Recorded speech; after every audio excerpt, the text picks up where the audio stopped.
The following live stream has been approved for restricted audiences only. It will definitely contain strong language and maybe some adult themes. Almost certainly. Viewer inebriation is advised.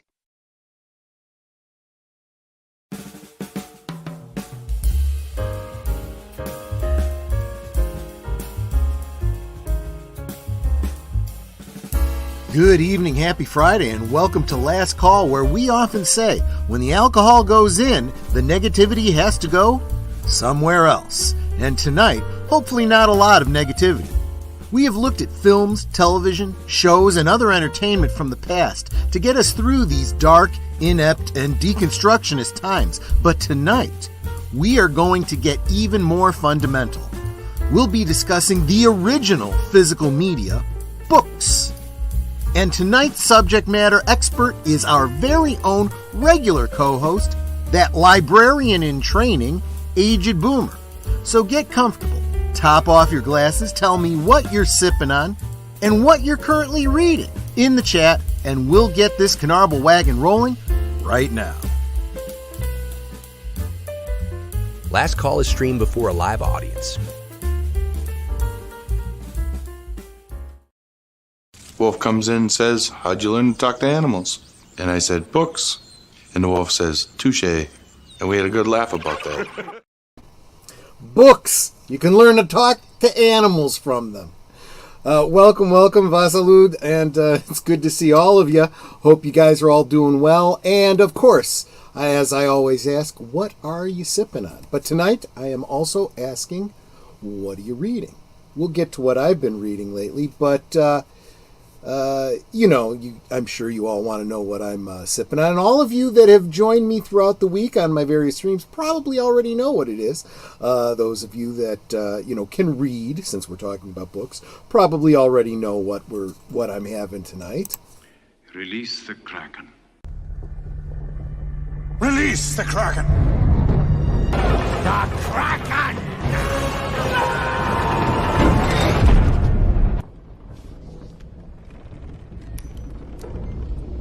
Why is the rum always gone?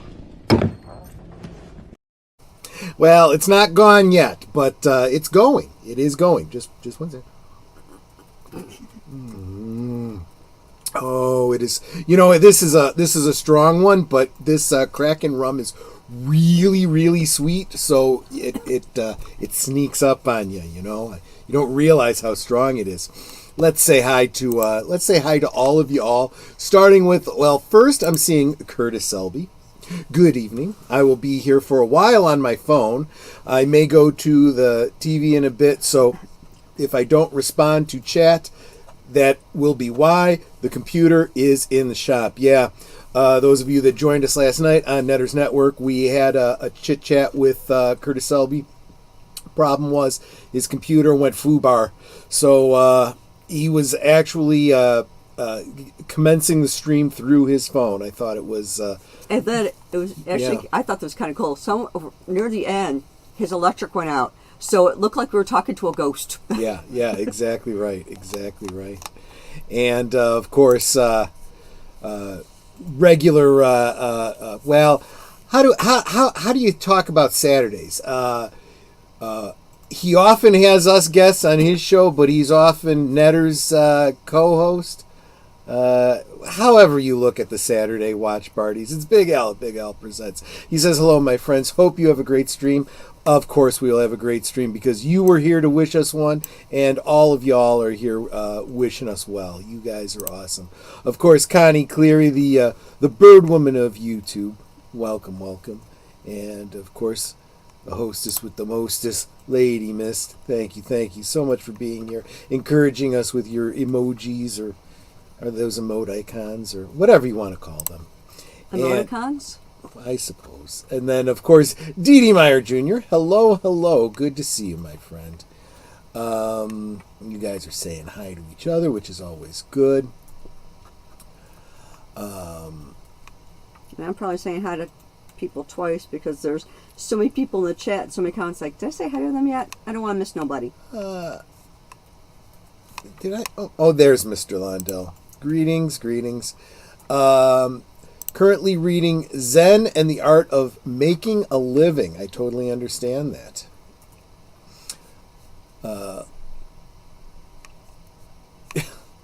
I don't know that one. I did not know that was a book, but I guess it doesn't really surprise me. There you go. Enjoying a Shiner Bach and reading for the 4th time Bushido, The Soul of Japan by Inazo, I'm going to butcher this, Nitobi? Best as I can figure. And guys saying hi to each other. That's always awesome. JPRPH1, welcome, welcome. Deleted Scenes. Thank you so much for being here, my friend. Salute. Let's see. And let's get this pretty lady in here. Forthwith and necessarily. How are you, my dear, and what are you sipping on? I am doing well. It is Friday. It's the end of the week. Mm-hmm. This was actually a very easy week for me, which I really liked because I've had some tough weeks at work, and this one wasn't bad. So, Yep. what's that? You say salute? Salute. I am drinking, of course, a Netter's Nectar, which is cranberry grape juice with some coconut rum, specifically Malibu coconut rum. And what I am currently reading, well, you know, a lot of you might know the book series The Girl with the Dragon Tattoo by Stieg Larsson. Well, I'm reading a parody book on that called The Dragon with the Girl Tattoo. Yeah. I think that's totally cool. And Sir Torrin Clegane, welcome, my friend. Good to see you. Do you have any plays coming up in the near future, or are you going to take a break for a while? Let's see. Hello again. I think that merits another shout out. That's fair. And of course, we are simulcasting on my channel and Boomer's channel, so if you wouldn't mind going over there and giving us a thumbs up on each of ours, absolutely, that would be greatly appreciated. Of course, I've got the Rumble stream up as well. And if you drop a hello, I'm also on. What's it called? The Twitter tweets, X, whatever you want to call it these days. Jesse Guajardo, welcome. And Samuel Proctor just came home from a wedding reception. That's always nice. That is always nice. Let's see. David Pensek, good to see you, my friend. Let's see. Did you see Matanui? I think he was right around there. I didn't. I may have mistook his icon for Samuel Proctor, so I apologize. Matanui, I'm not seeing your comment right now, but Netter's got an eye out for you. Oh, there you are. There you are. Where do I find such books? I want that squirrel to know I think he's an asshole. Netter feeds the squirrels every day, and she complains, because she also feeds the birds, and she complains that the squirrels get into the bird food and they get it all over the place. So I saw a meme that I had to print out, and she's got it up in her office. It's a squirrel up on its hind legs going like this, and it's, what is it saying? It's like, oh, look at me, I'm a human. I walk on 2 legs. You don't eat the food you're supposed to eat. Oh, blah, blah, blah, blah, blah. Wait, I have to get this. Yeah. She's gonna. I'll even show it to you because I'll be able to put it up on camera. Yep. Let me continue saying hi to everybody while she's getting that. And of course, Agent Boomer, let's get your ass in here. How you doing, my friend? What are you sipping on? You said it wasn't alcoholic tonight. No, I do have a Sioux City Sarsaparilla. Nice. In the bottle. Nice. Remember Big Lebowski when Sam Elliott shows up at the bar and they said, "What you having?" He says, do you have sarsaparilla? We have Sioux City sarsaparilla. And he says, "That's a good one." That's what I got here. There you go. Specifically. There you go. Specifically Nice. Sioux City sarsaparilla. Look at that. I took the cap off and the little misty vapors. Isn't that nice? Out the top. Isn't I like that nice? it. So I take it it's a glass bottle. Glass bottle. Got it from guys. You know, they talk about what is it, BHPs and the plastic and everything. You can taste it. The difference is just. So what does it say? It says Look at me, I'm a human. Stay away from the bird feeder. You're eating all the bird seed. Blah, blah, blah. What? Because squirrels are assholes, just like Matanui said. My uncle used to feed the squirrels, and we were like, what are you doing? Because they start coming on your property when you do that. Yeah, exactly. You feed the squirrels, they'll keep coming back. But then again, on the other side of it, if we go like for the weekend, we're busy, and Netter doesn't get a chance to feed the squirrels. She's like, I haven't fed the squirrels all weekend. I'm like, those poor little bastards are starving to death. Don't you feel terrible? She's they're not starving to death. I'm like, yes, they are. They're gonna waste away to skin and bones. What gets me is I feed these little birds pretty much every day. And I've been doing it for about 5 years now. Yep. Not once has any of those stupid squirrels come up to me. Yeah. It's like, as soon as they see me, they run. It's like, what the heck? Yeah. They are twitchy little things. Life is not an old Disney movie. You know, the little woodland creatures don't come up to the princesses. Darth Plato, yeah, I keep all my books too. It's hard. It's hard getting rid of books. It's like sacrilege, right? To get rid of books. Our front room, I turn into a library. Yeah. And every now and again I'll look and I'll go, are there books up here that we are never going to read again? If so, we probably need to pass them along. Nate, welcome. Good to see you, my friend. But I've already, purged so many books. Well, we may have to purge some more, because if we don't, there's no room for any more. Reading Model Railroader that just arrived. Yes. Magazine? Yep. I miss magazines. Yeah, well, you know. Hobbyist magazines. Gasoline, not Vaseline. Not gasoline, Vaseline. I used to get gaming What's magazines. That about? I didn't say either. What are you talking about? I thought that was in the title or something. No, reading Model Railroader. It just arrived. He's Mark is a railroad guy. He's got a whole room dedicated to a train setup. And what was really funny was he did this road section with the buildings and stuff, and it was a specific neighborhood. And it just turns out I happen to know not only the neighborhood he had built up, but the specific building he had that was right adjacent to the tracks was a warehouse that I used to have to go to from time to time when I worked at a video store to pick up videotapes directly from the distributor. I usually have 3 books I'm reading: an audio book, a physical book, and scripture. There you go. Good on you. So right now I'm reading a lot of history and nonfiction. Great Mortality, a book on the Black Death. Yep. The Christians as the Romans saw them, and the Old Testament, 1 Kings. Good. Let's see. The Christians as the Romans saw them book is the one I'm reading as reference for my short story that's set in Neronian Rome. Interesting. He was not a nice guy. No. He's a very bad, especially not to the Christians. No, Troy, I'm currently reading on a app from for Japanese manga, the anime series that didn't get a second season for dumb reasons. Okay, good. Little rodent will regret its very existence. There you go. Let's see here. And YouTube kept filter.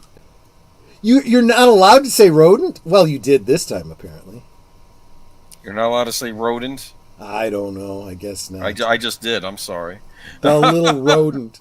I mean, she literally meant rodent. Book nerds unite! 6, it's been so long. It's good to see you, my friend. 6, what are you reading lately? And what are you sipping on? All right. You're not a person. You're a rodent.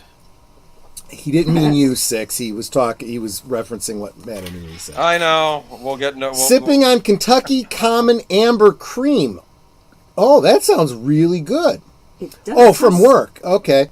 It's not officially out till tomorrow, but I have an inside line on it. There you go. It Always sounds very the best. smooth. Based on my work schedule right now, I am planning on... I'm not planning on anything. Of course, I hope it's just this month in June and I can go back to doing things again. Well, keep us posted. Keep us posted. Doctor and author Omega Outlaw, how are you doing, my friend? Had to like all 3 channels. Good. Thank you, Omega Outlaw. Thank you very much. Okay, Samuel Proctor has to comment here. Do I feed the birds tuppence a bag? Well, not these days. Not with the way inflation is going. We're talking sovereigns here at this point. Yeah, it's like to get the big. I think it's a 25-pound bag or 15-pound bag from Menards. It's more than 25 pounds, Yeah. British pounds. yeah, it's expensive. I It's bought gotten 2 expensive. last time because they were on sale, and I was saving like $5 a bag, so I bought 2. We have a fence all the way around our yard, so it's obviously easy for birds and squirrels to get in. And an occasional chipmunk. Occasional chipmunks. We, at one point, I was like, I'm going to just have a headache if I look out one day and see like a deer eating the but then I realized we've got a fence. The deer are not going to jump over the fence to get into our backyard. They might. Oh, Funopola. We also get raccoons. And Sin of Sin's Corner. Hello. Happy Friday. Currently listening to Arnold's book, Be Useful. And reading Blood Fever by Karen Marie Moaning. Are you guys on Goodreads? I am, but I never use it for anything. And I don't keep up with it, and I don't post there like I should, so yeah. And let's see, just watched The Big Lebowski this past Sunday for a live stream. I'll be on next week. There you go. That's going to have to be a Monday watch party for me because I have not yet watched it, and I need to. First time watching The Big Lebowski for you. Only saw it because I had to. Yeah, no, I'm kind of in the same situation because I've been saying I'm going to watch it for so long. See, 6 feeds the squirrels too. It's all you Disney princesses. That's what you guys do. I get it. If you feed the squirrels, it makes them easier to hunt. See, it's funny you say that, Nate, because I have thought exactly that. Things have gotten pretty bad, and I'm like, you know what? Comes right down to it. Them squirrels good eating. Some Disney fans feed the birds tuppence. Tuppence a bag. Tuppence a bag. I'll tell you what, I have the Yeah, he's got toppins, not tuppence, but I knew what he meant. Yeah. I have the CD of the soundtrack for Mary Poppins is the extended one that's got linear notes by the songwriters, the something brothers, right? Yeah, they were in the movie Saving Mr. Banks, right? Right, exactly. Yeah. In fact, if I haven't even seen Saving Mr. Banks, it's really but good, I think the story is actually retold there. They tell it on the audio CD, where they tell the story of Tuppence a bag and how you have seen it. You watched it with me. Did I? Yeah, because that's how I saw it. Because you put it up on the big screen, which I can't do because you have the controls of it. I must have done then. Yeah. It was with Tom Hanks. Yeah. Well, anyway, and he talks about how, much later in his career, he would, get a little nostalgic and a little misty-eyed, and he'd look out the window and he'd just say, "Play it for me." And I knew what he meant, and he'd play Tuppence a Bag. And I'll tell you what, that song really does always kind of bring a tear to my eye. I love that tune.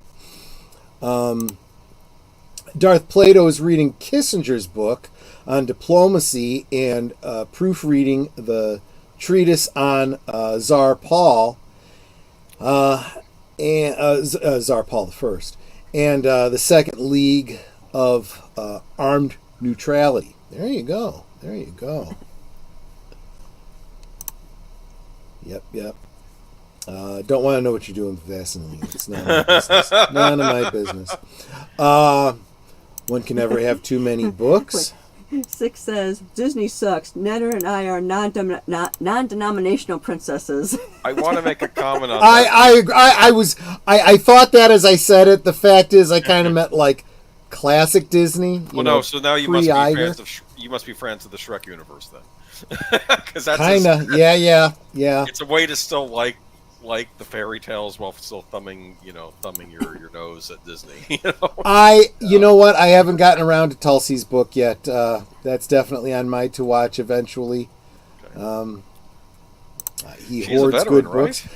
Hell, you write good books, Adega Outlaw. Yes, he does. I'm trying to find books based on behind the scenes on cartoon shows from my childhood. Very interesting. Very interesting. If you have any good recommendations, let me know. Good book about Christians in Rome, the destroyer of the gods. There you go. Interesting. You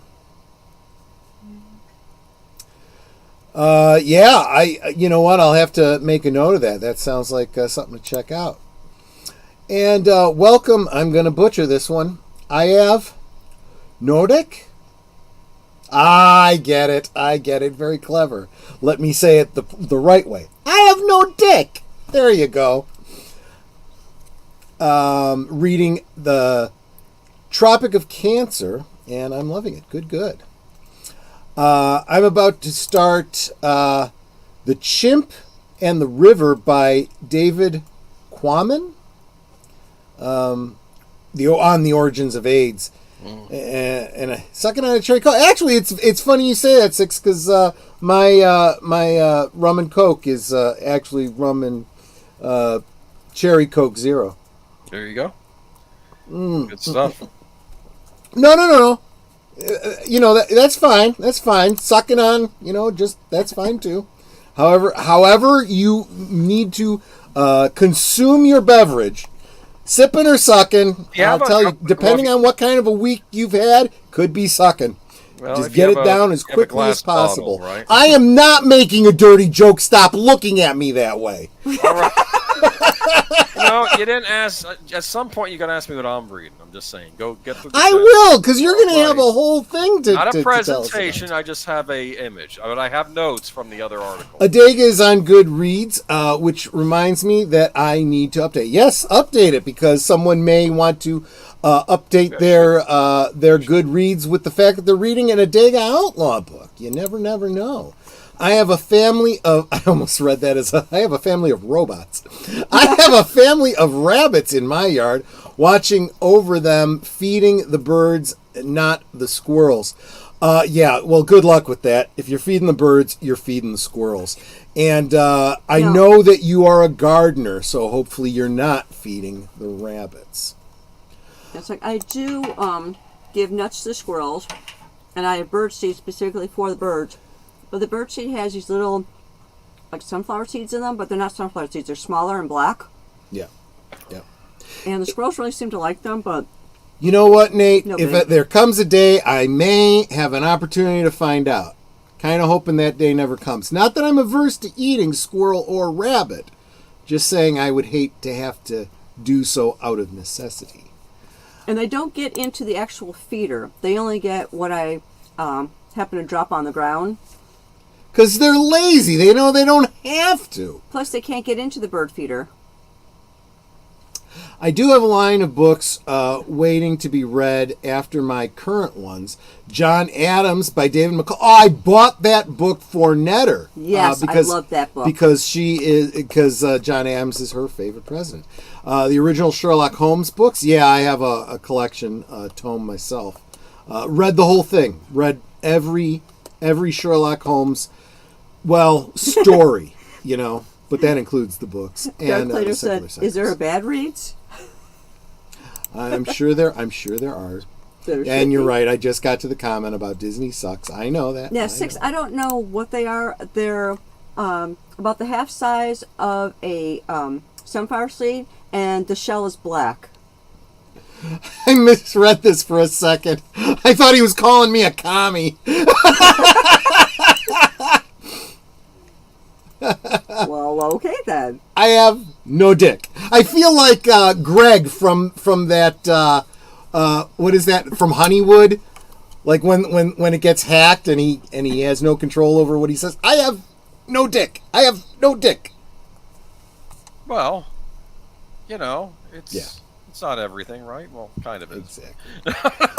Yes, Mark, defund Disney. You know what? They are doing a fine job of doing it themselves. It's slow, but they're definitely getting defunded. Right. Come to find out, did you hear Midnight? I can't remember now if it was Midnight's Edge or no, it might have been Valiant Renegade was just reporting. Apparently, Guardians of the Galaxy 3 did not get a profit. So apparently, literally every film that was released by Disney failed to break even. It's amazing.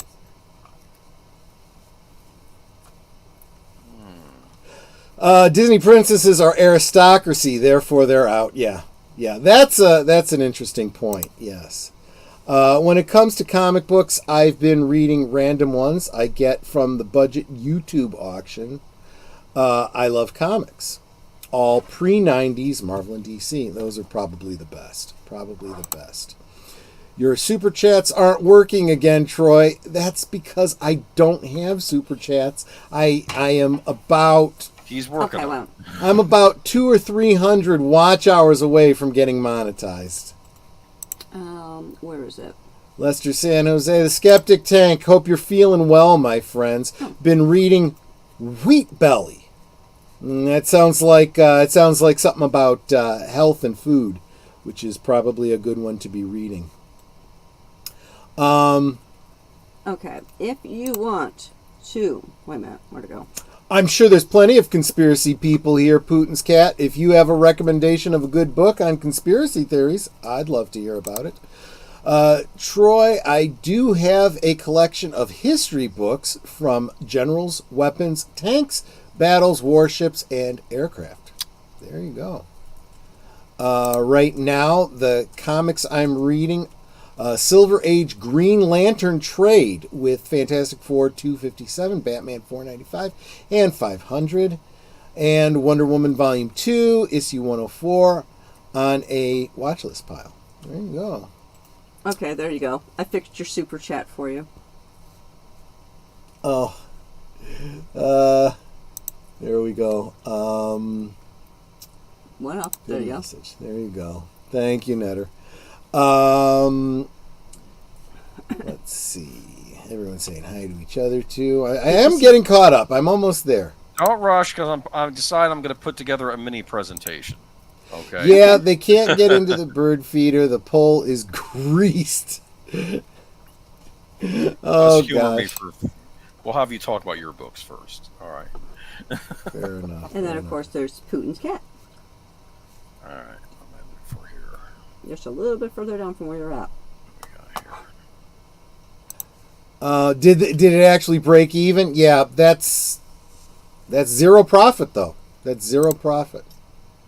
Valiant Renegade once put a Glock on the screen to tell us how tough he was. Well, and demonetized. What? Oh no, the guys in the gun tube area are having a really hard time, as you would expect. Welcome, Mr. Matchstick. In between books right now, just finished 50-hour audiobook last week called The Oriental History by William Durant. Covers the Middle East, India, China, and Japan. That I can understand why it's a 50-hour audio then. Yeah, that's sounds interesting. That's a pretty heavy duty thing. So yeah.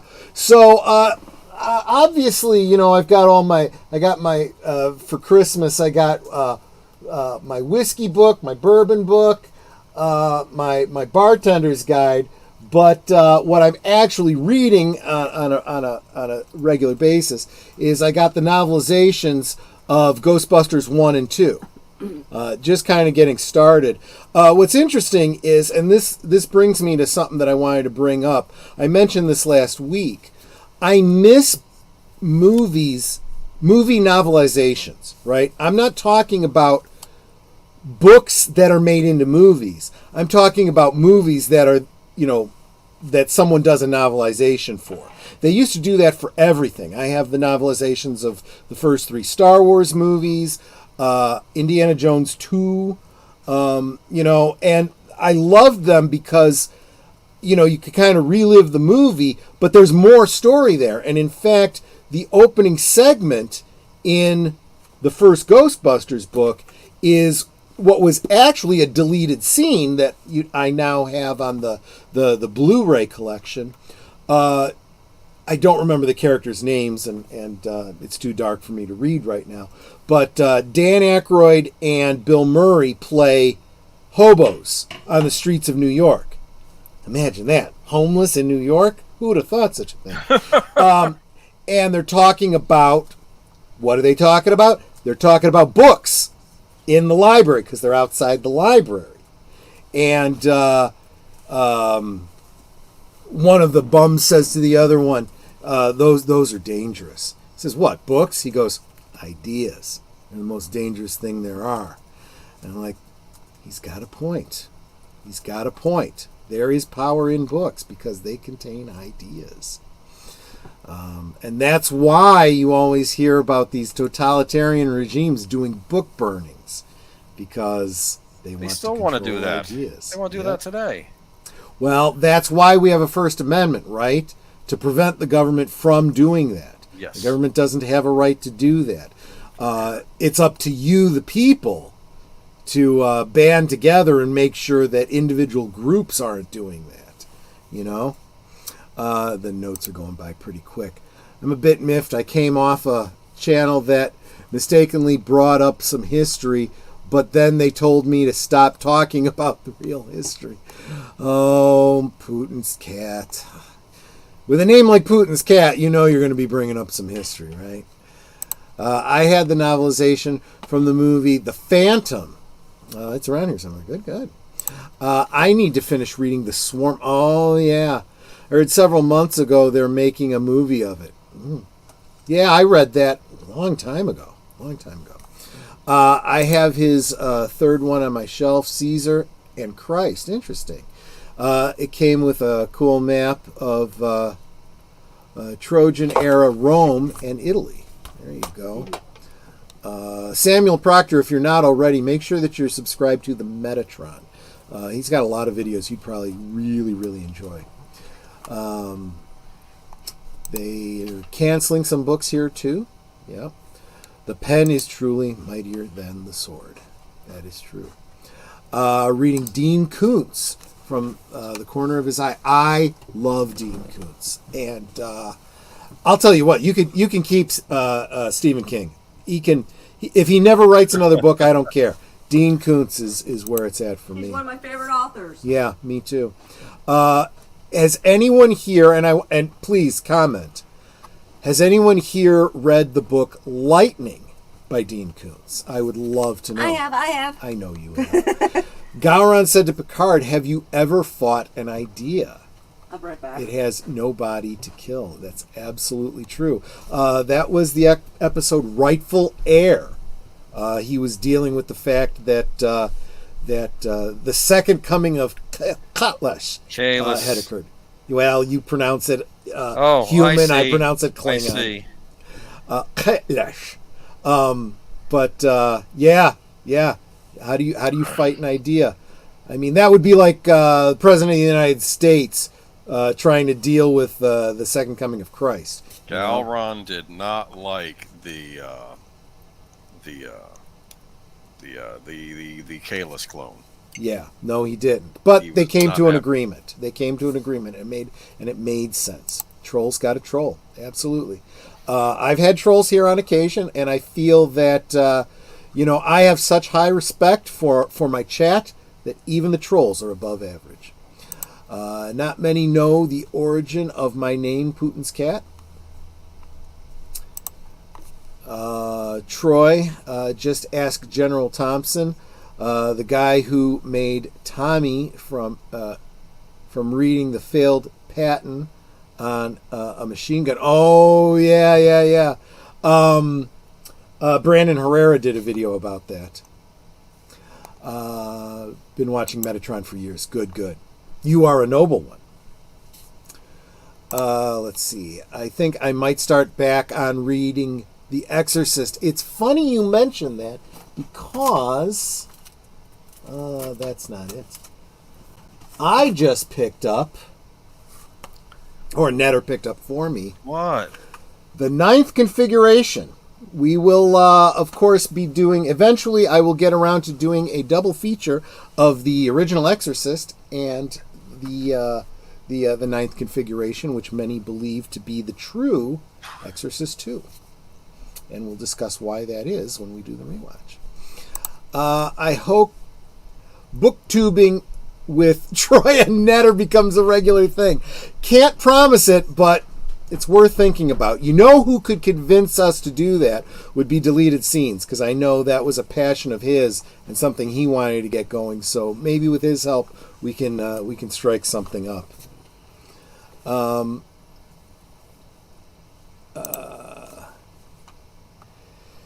I own the book, the books I read, so I have them in case they start banning them. That's what I said at the top of the show. It's the original physical media. You can kill an idea if you discredit it. Really? Then why are people still trying to make communism a thing? You'll never convince anyone of anything. There's no such thing as discrediting an idea, because people are dumb. Whoa!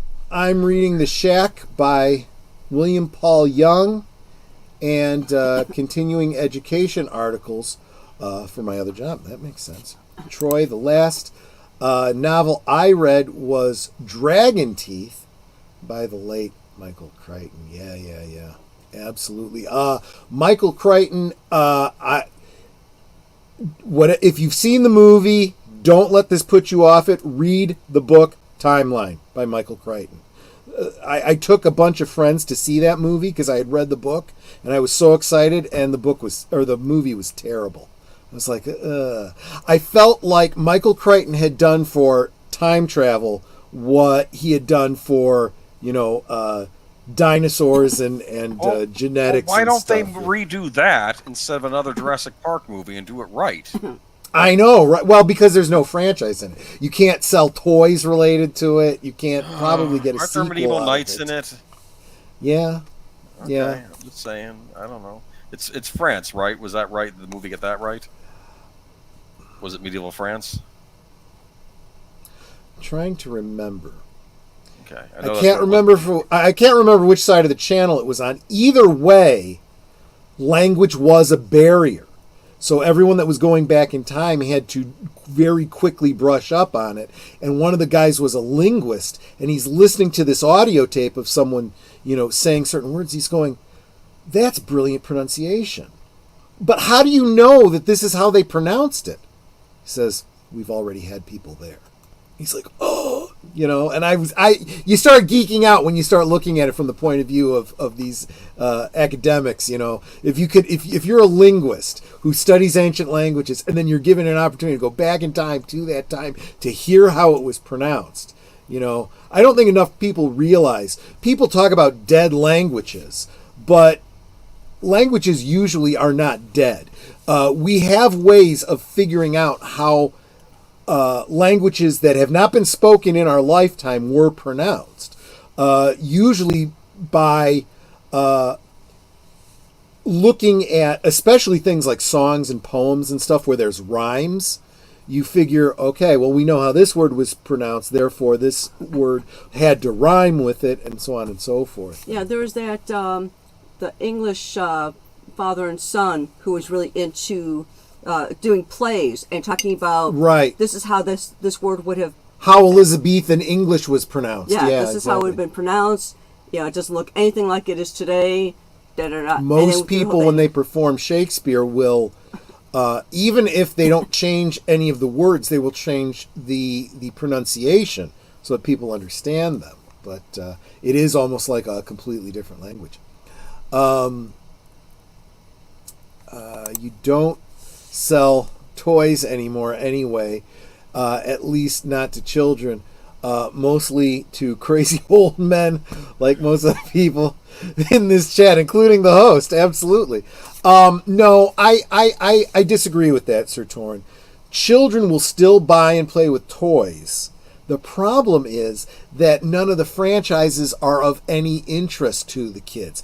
Those early Marvel films, the toys sold like crazy. Hey, kids like those a lot. Yes. Yes. Yeah. And they stopped selling when people stopped going to the movies because the movies started to suck. There is a direct relationship there. Michael Crichton wrote a lot of books that ended up as movies. Yeah, they did, and none of them do. That's kind of the point of our topic tonight, is that there have been a lot of movies that have been translated into film or some other medium, but you're better off almost always reading the books. There's very few times, but there has occasionally been times where I could look at a movie, especially like miniseries and whatever, and gone, this might actually be a little bit better than the book. An author I've been reading a ton is Brandon Sarandon. He mostly does huge epic fantasy books. His characters, worlds, and magic are always so satisfying to read. I'll tell you, the thing about magic in a fantasy setting, plan out your rules and stick to them.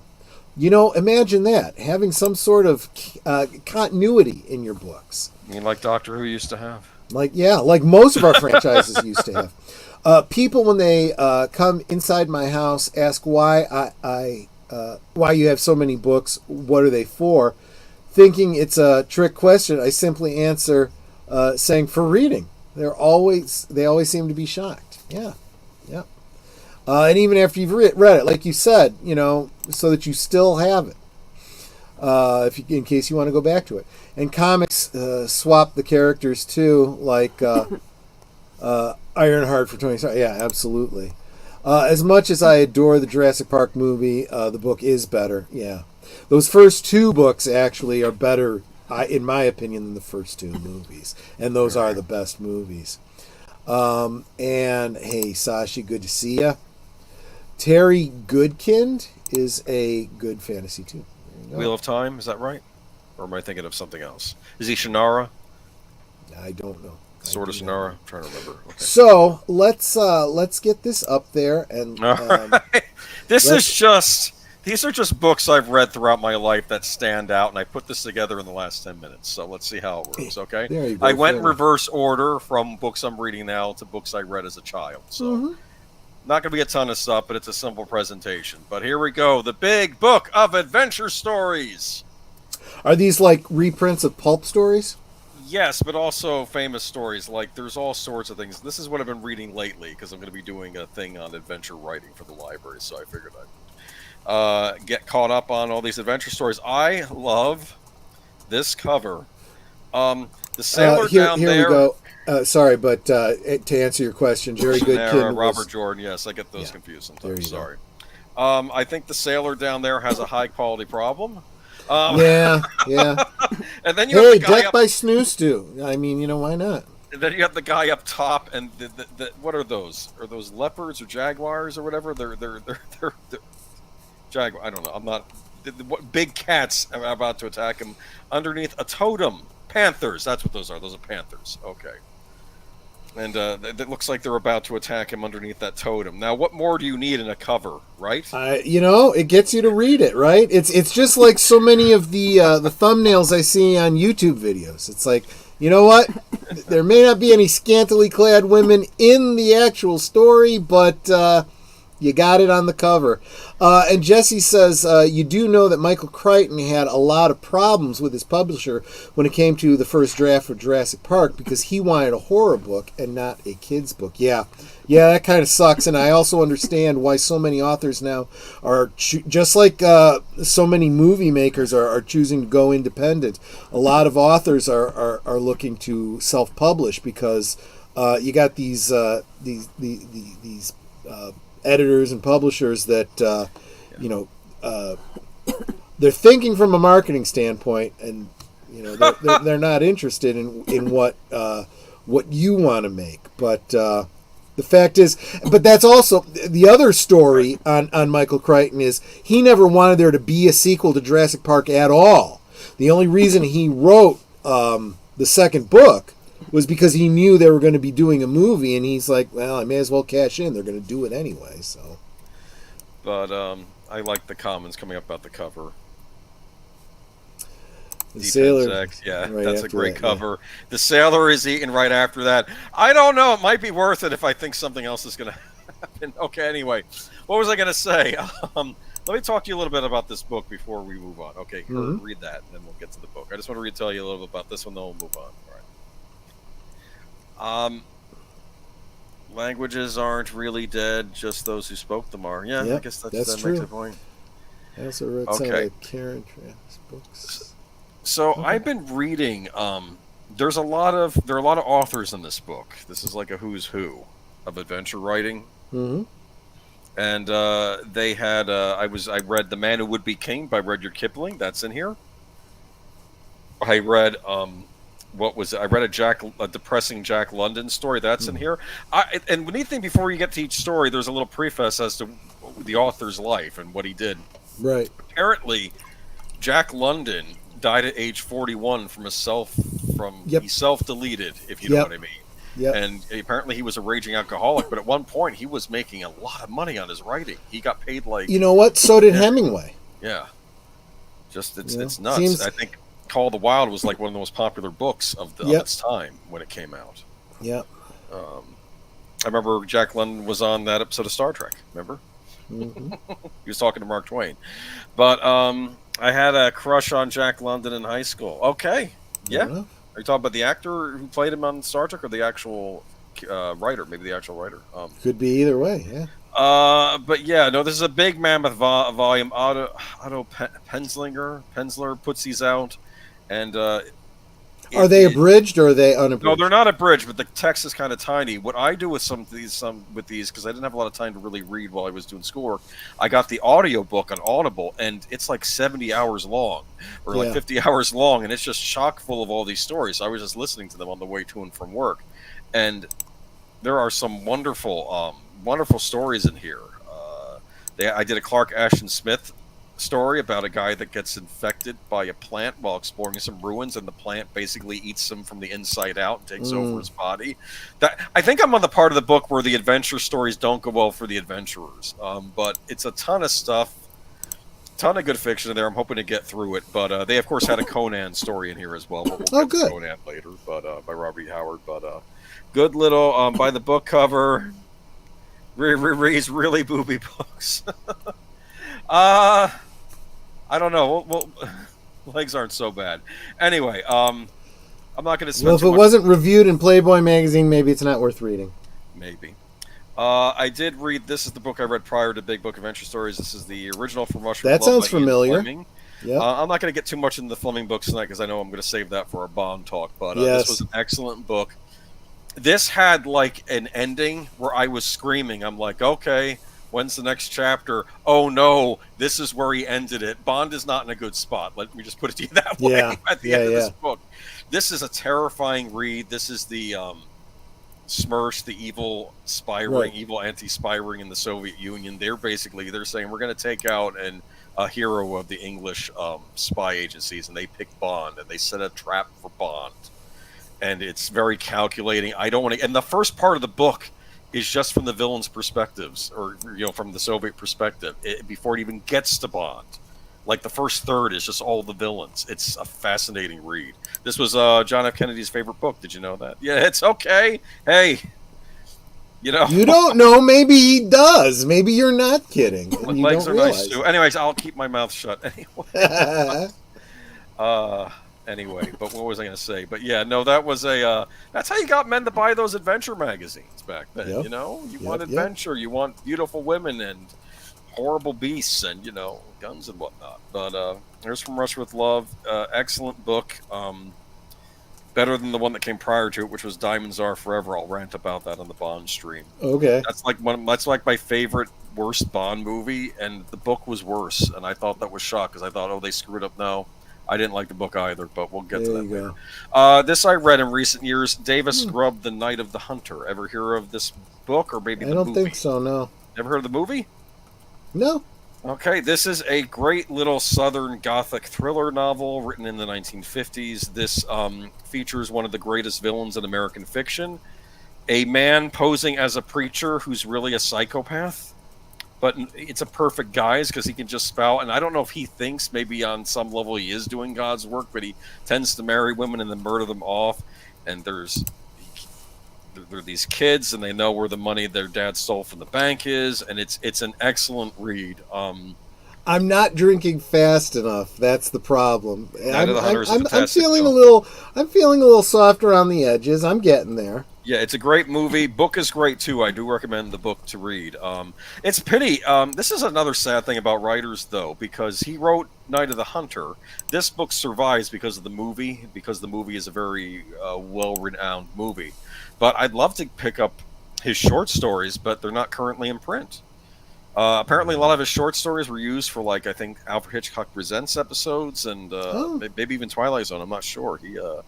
But it's a pity that this is the only thing of his still in print is Night of the Hunter. Clockwork Orange. Have you ever read this? Trying to get me drunk here, Lady Miss? That's fair. Oh, Clockwork Orange. Yeah, I've never read the book. That's I don't want to say it's a challenging read, but it's all spoken in this futuristic slang, like it was in the movie. Remember the movie, all the future slang? And this does have the portion of the book that included almost an idea that maybe the main character gets reformed at the end a little bit, like he says. Well, because I think his conditioning breaks at the end, but then he decides, well, actually, I'm spoiling the book. Never mind. Let me not talk you're right, Samuel. That is one way to find. But the problem is that when a book goes out of print, the list value shoots through the roof. People will sell these things on. They'll list them for like $150, and it's like, I can't afford that. There's a wonderful book that came out a few years ago called Paperbacks from Hell. I don't know if you've heard of this book. It was written by a guy that writes horror novels now, Grady Hendrix, right? He wrote the paperbacks and it's all these horrific paperbacks from the 1970s and 80s, and it apparently, I kind of think how we have all these B-horror movies on TV, there were B-horror novels as well, which I think we've all forgotten about. Some of them are still in print. They get better covers now, but this was big, and this book is filled with all of these paperbacks from hell. Well, people and then I go looking on eBay for some of these books, and they've skyrocketed in value. These crusty paperbacks go for a lot of money. He did start a line where he's reprinting them as newer paperbacks now. Some of them from the book are now getting reprinted, but it was really hard to find. People forget that the concept of pulp fiction, those were the like what B films are today. That's what the B books were, and they were literally published on pulp paper.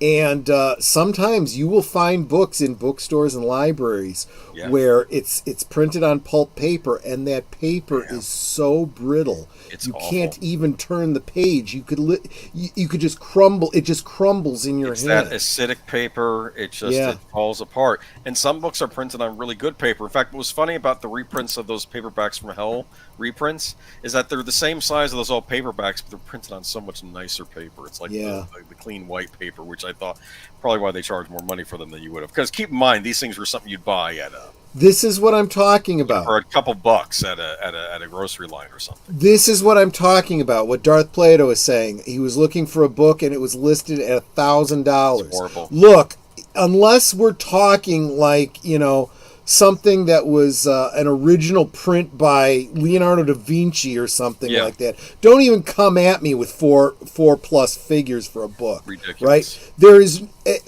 and here's another thing.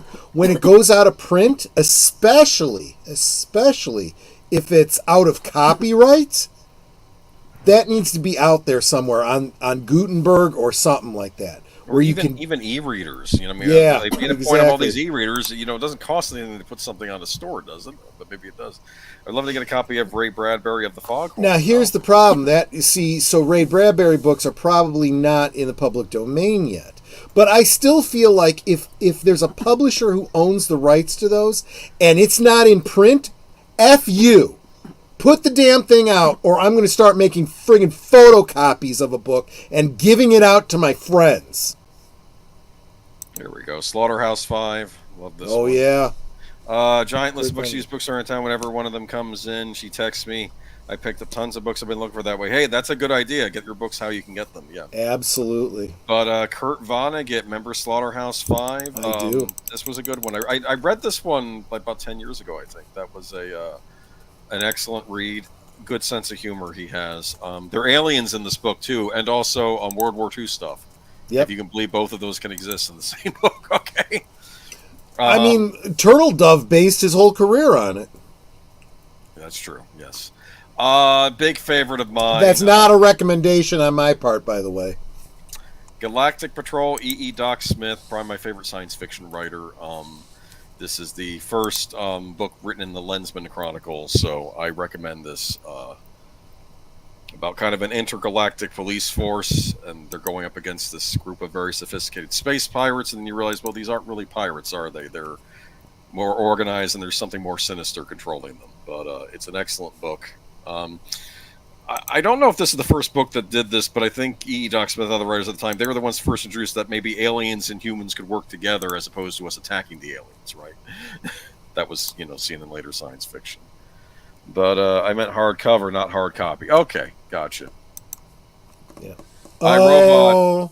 You've read this? I love the Asimov robot novels. Yes. Yep. All of them. All of them. And yes, I again, you really should read the books before thinking you, because honestly, that book that was called iRobot was really based on a book called Caliban. Really? Yeah. It was Caliban. If you look it up, it says Asimov, but it was like one of those ones that it just has his name on it, and it was actually written by another author. But it's related to iRobot. I don't remember if you... It's been so long, I can't remember, and I'm also kind of getting a little fuzzy here, so I can't remember the details. I can't remember if it was like a sequel. I know that a lot of the robot novels had characters that crossed over, so not sure. But yes, Boomer, if you saw that Will Smith movie, which is not a bad movie. It's not bad, but it wasn't. It didn't follow the books, and I thought at the time. But that's why you need to read the book Caliban, and trust me, you will love that book if you read it. I thought they could have just, because this always struck me as a series of stories about robots all centered around the same lady scientist, and I thought maybe the Will Smith movie could have been considered just another story. I hadn't thought of that perspective. The trouble is, though, they did cast an actress as the lady scientist in that movie, and she's much younger in the movie than she is in the book, so that's why it didn't work. Right. So yes, the book is, but it is more closely related to the book Caliban. And which it's funny because the name of the robot that is self-aware without or with the modified three laws is named Caliban, from the book, but I don't remember what they called him in the movie. They didn't call him Caliban, so most people don't make that connection. But I love that book so much, that's why I saw it. I'm like, oh, this is Caliban, this isn't iRobot. They're using the more well-known novel, but it's not that story there. Yeah. Check out Caliban. It's worth it. If you look it up, Caliban by Asimov, you'll find it, even though I don't think Asimov really wrote it at all. Yeah. Okay, well, I'll look for Caliban. All right. The War of the Worlds by H.G. Wells. Oh, what's Correlation saying? I love that. Troy doesn't work his ass off. He works his Asimov. I really like Isaac Asimov. I have I think all the Asimov books. All the collections of stories, absolutely. Including Asimov was the one that wrote Bicentennial Man, right? Yes. Yep. Those anime fans out there too, you owe it to yourself to read some Asimov, because a lot of the rules for robotics, the Japanese animators also use those same rules on a lot of their robots. I find it amazing that Asimov came up with the concept of the 3 laws of robotics, and now as we're getting into generative AI, fuck the rules. Who gives a crap?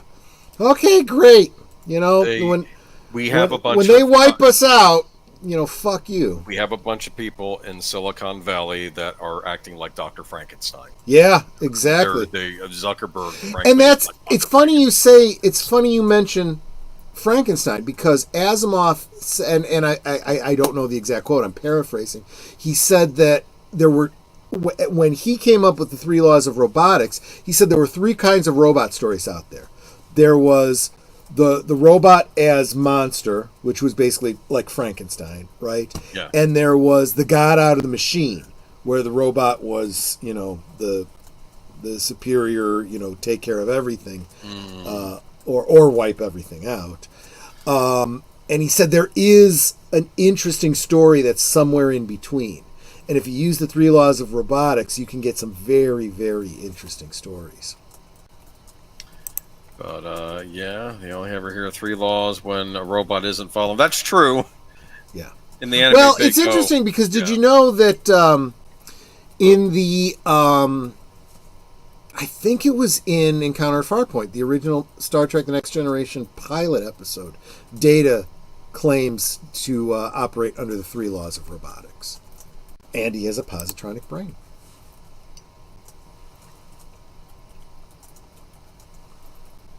But yeah. And Orville is enjoying all the thank you. These I just found randomly in line, but these are some of these are from actual editions I read. Some of them I just because they look neat. But this one I had, I don't know if I still do. This was the War of the Worlds Edward Gorey edition, published in the 50s, and this has been reprinted since then. You might still be able to get it new too. This is the War of the Worlds with illustrated by Edward Gorey, of course. H.G. Wells. Loved this book when I read it. This actually Hold on a second. Putin's cat is saying Data could kill. Very interesting that you say that, because the one time that is tested is in the Most Toys. And one can argue whether or not he intended to kill Kefis Fajo. Could he kill when it was necessary? Actually, I think he has that conversation with Picard at one point, too. Still surprised that this book has a real-world body count, mainly due to the radio broadcast. Okay, Jesse, I'm going to dispel a myth. This whole story about War of the Worlds, mostly an urban legend. Nobody freaked out. Nobody panicked. Nobody got killed because of War of the Worlds. I'm sorry. It's just not true. It's a legend. It's Heard people were having heart attacks, thinking the world was coming to them. The Martians in their backyard. No. Most people looked out their window, didn't see anything, called the police and said, "Is there really something going on?" And the police were all like, "We don't know what you're talking about," And of course, there was also the fact that it was announced that this story was coming up. So most people knew that it was just a regular radio show. So it's not, it's more marketing by Orson Welles than anything else. It's right up there. I mean, actually, this whole thing about the War of the Worlds and everyone believing it and panicking and people dying and stuff like that, that's right up there with people who believe that the Blair Witch was real, or that people really lined up during the stock market crash of the 20s to jump out, or the 30s or whatever it was, to jump out of windows and stuff like that. Flying all over the place. It wasn't true. It just wasn't true. I try to get the oldest affordable editions of the physical books. Ever since I got into the 4K 77 Star Wars cut, Oh, yeah. It's been I've been obsessed with consuming stories the way the original audience did. Yeah. Before things get edited and stuff like that. It's true. Oh, PJ, that is not only is that a great idea. Screw it. I am going to talk to Tom Conkle about that and tell him. Because he's got a whole troupe of actors, of voice actors, that do stuff like that online. That would be the way to go. Yeah. I'll reach out to Tom Conkle. That would be great. Especially, who's the main actor in Orson Welles. No. The main actor in the movie he's going to be doing. Well, we don't know for sure. He hasn't actually been cast yet. No, the one has the elder actor. Oh, yeah. He would be great in that. Yeah. I was going to say, though, that there's a lot of things, both voice and appearance, of Tom Conkle remind me of a young Orson Welles. So, I like that, Pootie. Some movies reference War of the Worlds as a real invasion that was put down. I like that concept. That is brilliant. That was in Buckaroo Banzai. Oh, that's right. That's Yeah. That's if you're not paying attention, you miss. It's just a little line drop. Yep. Following chat on. Oh, okay. JPRPH1 got his Apple TV box on Rumble, but I'm following chat on YouTube. Yeah, that's good. Longer delay on Rumble. That's interesting feedback. Did not realize that, and of course that comment is coming over from Rumble. So, oops, I just jumped. I knew people who walked out of the theater thinking Blair Witch was real. They were really freaked out. Well, to be fair, what was the movie? I think we talked about this when I did the rewatch of Eddie and the Cruisers. Yeah. That for a couple of weeks, I really believed that Eddie and the Cruisers was based on a true story. Yeah. That's a good name for a band, you have to admit. Oh, yeah, Mark, there's no doubt. If the aliens are monitoring us, they're going, we came here thinking these guys might be dangerous to us. They're going to wipe themselves out. We don't have to worry about them. Wasn't that the plot? Was everything a lie? Just, what, deleted scene? If you want to be happy in life, just assume it's all a lie. And then just be pleasantly surprised if you find out something I would argue, isn't. assume everything's true. No, you will always be disappointed. Right? The pessimist is rarely disappointed and occasionally pleasantly surprised. The optimist is almost always right. What is it? The optimist says the glass is half full. The pessimist says it's half empty, and the engineer says it's at 50% capacity. Oh, that's funny. My mother and father, God rest their souls, testified to the fact that yes, some people thought it was real. My parents among them, and Orson Welles. Yeah, but they didn't shoot anybody, or nobody died. I think people sensationalized it, but yeah, there probably were people that thought it was real. I heard the problem with there's a difference between thinking it might be real and then paying. Look, let's face it. It's just like when you're paying attention to the news and you're like, "Well, that's something that's happening in California. What do I give a fuck?" Boy, I'm interested. Let me watch. Remember the deep fake video a few months ago of Trump running away and they were coming to arrest him, and that was a fake video. Remember that? The people were thinking that was real. Yeah. Oh, there's still... Okay, so yeah, that's a good point. I guess the more things, change, the more they stay the same and whatnot. Even in the modern day, it's so easy to convince people of bullshit, and they'll never believe otherwise, I'd say 80% of people at this point have completely changed their opinion about lockdowns and masks and jabs and stuff. But there's still a good percentage of people that are like, "Oh, it saved our lives." Okay, fine. You take more jabs until you have a stroke. Keep going. Don't stop. Yeah, absolutely. All right, take care, Matanui. Thanks for hanging out with us. Vernon Wells, thank you. That's the name that Netter was trying to think of. Do you know, Troy?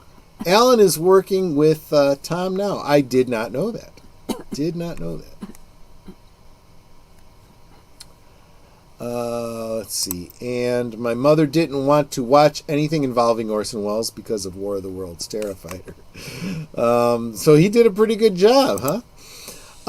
I think you can do it, considering that a lot of cartoons did their own version of War of the Worlds, like Flintstone, Hey Arnold, and Futurama did parody versions. Absolutely. Speaking of which, and as long as you still have, you got to back up, because I was just about to say something about War of the Worlds. There you go, War of the Worlds. Okay. There is a book trilogy, and I don't know the author. Maybe someone can let me know. The Tripod trilogy. Tripods, yes. I've been curious about reading that, because it's as if the aliens succeed in their invasion, which was actually H.G. Wells' original ending. All the stuff about the artilleryman talks about, how people living underground. That was how he wanted to end the book, but I think the publisher fought back on it. So that's what he decided. The Tripods was a trilogy, and I don't know who the author was, and I haven't even read it. I saw the first two. The whole series of books was turned into 3 seasons of a BBC series called The Tripods that we got here on PBS after Doctor Who. So depends. It was Doctor Who. It was also Blake 7. So sometimes or Tripods, and they'd intersperse them. And I got to see the first 2 seasons, and they never picked up the 3rd season. So I'm like, here it is 40 years later, and it's still on my I gotta read those books, Hell, these days it's probably the audiobooks are probably here on YouTube somewhere. I walked out of Blair Witch Project because I thought it was boring and annoying, and I didn't finish the movie. Maybe when we get around to the Halloween season, I might do a Blair Witch rewatch. I might do a rewatch of Blair Witch 2, and whatnot. I agree. It was a boring ass movie. I'm with you. I understand, but obviously, when I do a rewatch, I'm going to be talking over it and I've heard some people claim it's the greatest attempt to. I am going to talk about. So you're going to make it interesting? I hope to. I'm going to talk about the viral marketing and so forth that I think really made it what it was. It was the dawn of analog horror. Yeah. We'll talk about that too. Save that for October. Flintstones did a good War of the Worlds spoof. Band called The Way Out. Yeah, I remember that. Way Out. I think the way Ender's Game's aliens assumed we were annoying wildlife instead of intelligent. They're not wrong. That's not wrong. And Connie loves this book. John Big Boutte and others have SS cards dated November 1st, 1938. Yep. Never underestimate the power of a large group of stupid people. That's very, very true. Alan is working with them thanks to you and Netter in part. Yeah, that's right. We did put them together. Good. Together we grow. Absolutely. Yep, absolutely. I've been asking for data from anti-vaxxers to back up their conspiracy theories, and no one has ever been able to back it up. I would be happy to share that information with you, Six. I would say that what you have to do is stop looking at the CDC and the U.S. government. Start looking at other countries. They're not held up by obligations to Pfizer and the other American pharmaceutical companies. But they could be talking about older vaccines too. Oh, I could not speak to that at all. Yeah. I'm only speaking about the so-called recent, yes, the recent COVID experimental gene therapy that is neither a vaccine nor does it prevent transmission. Anyway. And that has been admitted by Pfizer at this point. That's not even in question anymore. I'm not talking about any other vaccines. I don't know anything about, previous vaccines. Stuff like that, I guess, yeah. What was it, though? Speaking of Orson Welles, what was his last theatrical performance? I want to say, I think I know. I think it's Transformers, the animated movie, correct? The Transformers movie. Oh, right. I think I do remember that. I think he made some comment. I made a movie about toys hurting each other. I think he's what he said. Deleted scenes. Remind me when we get closer to October. I'll pull you in on that. Yeah.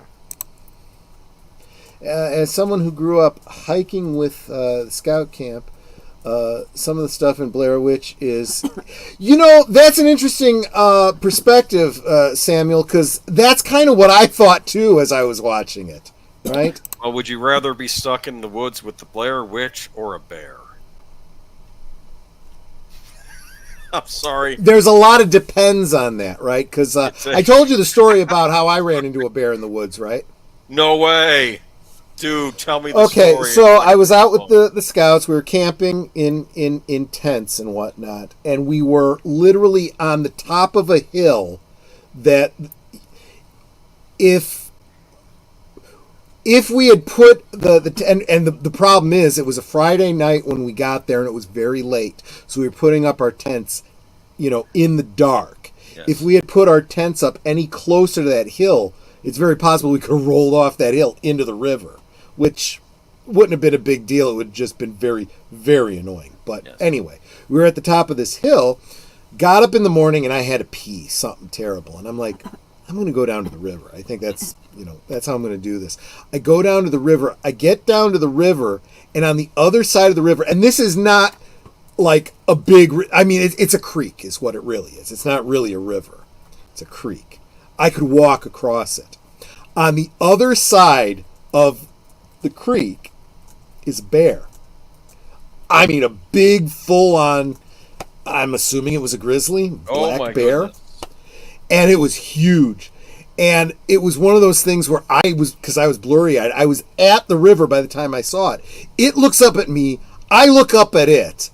I forgot everything that I knew about how to deal with the circumstance like that. And I went, ah! The bear went, roar! And I had no idea what happened after that because I took off up that hill. I did not think I could get up a hill so quick. All the other scouts come out, and the scout leader comes out of their tent, and they're laughing their asses off. I'm like, what are you laughing at? The scout leader says, Troy, he says, you didn't see it because you were running up the hill. You scared the shit out of that bear. It went running in the other direction like its tail was on fire. I'm like, well, that made two of us, damn it. That was anyway, though. And he used it as a teaching moment. He goes, that's not how you're supposed to deal with that circumstance. But in this case, it worked. Yeah. But that was like a scene from Race for Your Life, Charlie Brown, where Snoopy answers the door. Oh my gosh, that's right. I had never thought about that. Anyway. If it's a vaccine, then explain to me why it's never been taken off emergency use authorization.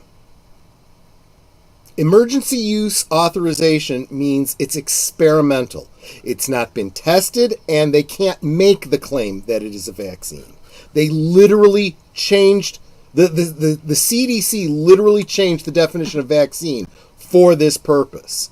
And there's still cases pending up to the Supreme Court right now about this.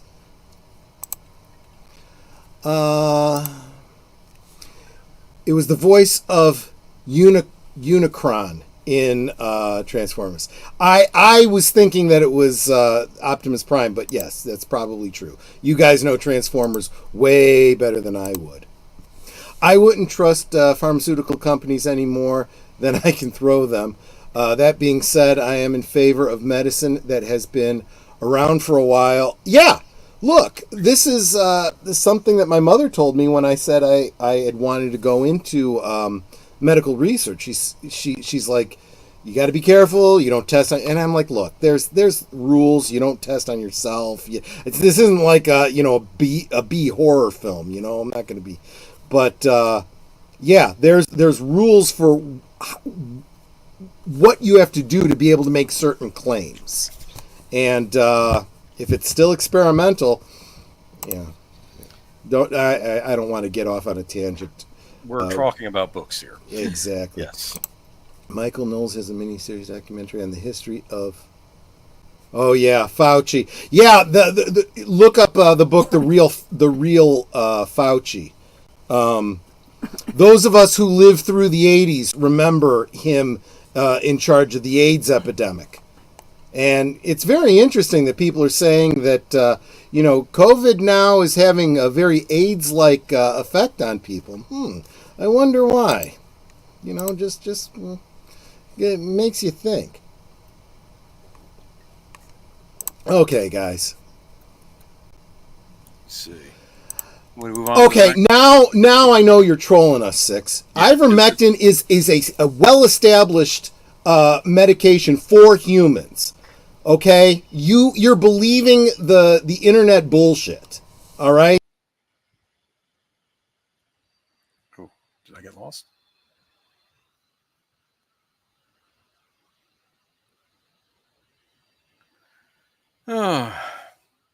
Yep. With his rant, he kind of dropped out. I don't think they can hear you either. No, I just unmuted me. Oh, I see. Can you hear me, right, Boomer? Okay, there we go. Okay, you're back. Yep, sorry about that. Yeah, no, it's ivermectin is yeah. Okay. You made Troy I mean that's like calling it a horse dewormer and you shouldn't be taking it because you're a human. That's like what? That's like saying water is a horse lubricant and humans shouldn't be drinking it. She said, or Six said, I never said it wasn't for humans. Okay. All right. Boone's cat said she booted him. Yeah, she booted me from my own stream. Anyway, let's move on to the next book. Oh, very good. Very good. Go ahead. All right. Anyway, The Weird Tales of Conan the Barbarian, Robert E. Howard. Obviously, there have been tons of different titles for Conan the Barbarian, but I did get into reading the Conan stories as well. Big fan of these. All right. And am I correct that Conan is considered bad now by the modern feminists, right? Because everything's considered bad now. Everything that was written by male gaze and toxic and all of that, right? Yes. It's dead white males. By the way, Andre from Midnight's Edge has a couple of great videos up about Conan. If you have any interest in Conan, get over to Midnight's Edge and check those videos out. They are definitely worth it. All right. But big fan of the Conan stories and also Robert E. Howard in general. Actually, my favorite Robert E. Howard stories are the ones that took place in modern times, or at least his modern times. He kind of brought the fantasy of the past still existed in the modern world, which I thought was interesting in some forms. But, now, isn't it that like Hyperborea, his whole theory was that this was Earth in prehistory? Okay, like here was the explanation for the Hyperborean age. Robert E. Howard wanted Conan to go have one story take place in an equivalent to India. Another story might take place in Norwegian country. So he basically said that in this pre-age, before a great cataclysm, all these countries were kind of squashed together on one big continent. This way Conan gets to travel around all these different areas.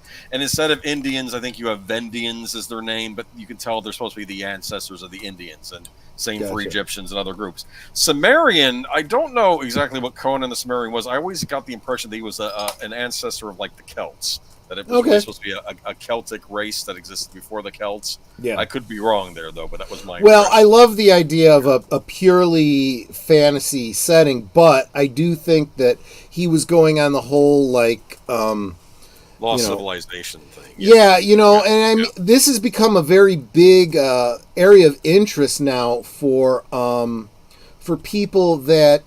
and even, like, real anthropologists are saying, look... we can only trace history back as far as we have archaeological evidence of.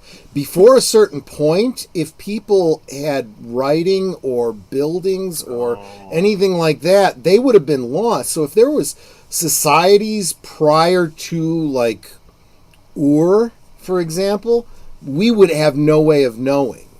And in fact, we've had some archaeological digs implying that history goes back farther than we thought, but, maybe there was a whole, advanced civilization that was wiped out before, modern humans started. Who knows? It's possible. I still can't tell the difference between Conan and He-Man. The action figures were really supposed to be Conan action figures. Exactly. Right? They originally wanted to do Conan action figures. I think Andre's talked about this too. That the He-Man figures, they wanted to do Conan figures and couldn't get the rights. So they decided, kind of like how Lucas wanted to do Flash Gordon and couldn't, so he made his own thing. Imagine that. I can't do what I want to do, so I'm just going to make my own thing. I wish more people would start doing that again. But yeah, that's how we got He-Man. In fact, there is a figure, and I've seen videos on YouTube that have said contradictory things, so I don't know what the actual truth is. But there was a figure that is colloquially and in the modern day called Wondar. It was a figure that was released that was basically using the He-Man sculpt, but it had different colors and different accoutrement with it. And a lot of people think that it was based on the original prototype for the Conan figure before they decided to do He-Man, and they made it into a giveaway of some kind. That's where the controversy comes up. Some say it had to do with Wonder Bread.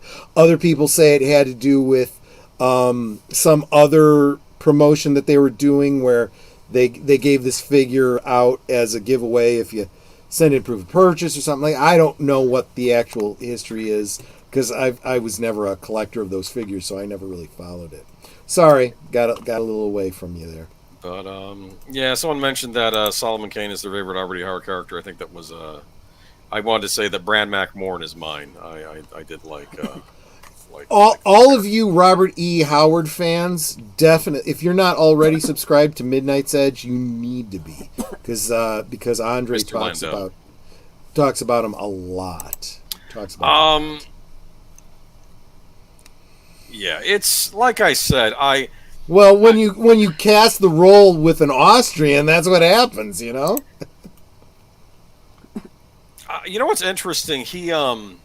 Robert E. Howard's favorite type of writing to do was actually historical fiction, but he wrote the fantasy, the sword and sorcery for money. But yeah, I did read some of his stories set during the Crusades. They were always interesting. Marvelous secret powers were revealed to me the day I held aloft my magic sword and said, "By the power of Grayskull, I have the power!" See, I did watch the shows. I was just not into the toys at all. Look at this, though. Gorilla Random Thoughts. Hopla! Welcome. Oh, The Hobbit, yeah. You like this one? How many of you were like me? Cover? Remember that cover from the 70s? Remember that? I do. I knew of Tolkien. I had seen the books. I knew a lot of friends who were really into it. The couple that took me to my first Renaissance fair with a buddy of mine from school, they were super into Tolkien. The husband sang some song from Tolkien that made his wife cry. And I didn't know anything about it. All I knew was the Rankin and Bass and the Ralph Bakshi cartoons. But how many of you guys were like me that after the movies came out, you were like, yeah, maybe I better read these damn books. And I just read them, boom, straight through. I got the 3-pack, and read them straight through. I was different. I was in, that was senior year of high school, where I think I had to read The Hobbit for a book report. And I loved it so much, I had to read the other books. If you're still here, PJ, I am frickin' drunk right now. Unfortunately, you may not be able to tell, but I'm plastered. Unfortunately, the teacher would not let me read the other three. The Lord of the Rings trilogy for my other 3 book reports. I had to read different authors. But hold on, this is actually a great idea, Netter. Yeah. How about some bookshelf tour videos? I'd love to see your collection. Oh, that's interesting. You could do that on your channel, Netter. Yeah, I mean, I do have them separated out by genre. Take them, one genre at a time. Well, one whole bookcase, just cookbooks. I think there's content. The 6 has a great idea, so maybe I'll do that. Yeah. I mean, Troy has an entire VHS collection of the original recordings of the Merv Griffin show. It's funny you say that. I don't even know if such a thing exists. I wouldn't be. No, surprised. you can catch some of those old episodes on YouTube. There was one that had he had Charo, Orson Welles, and that British actor I keep forgetting the name of, Curse of the Werewolf. Hobbitses, sneaking, lying hobbitses.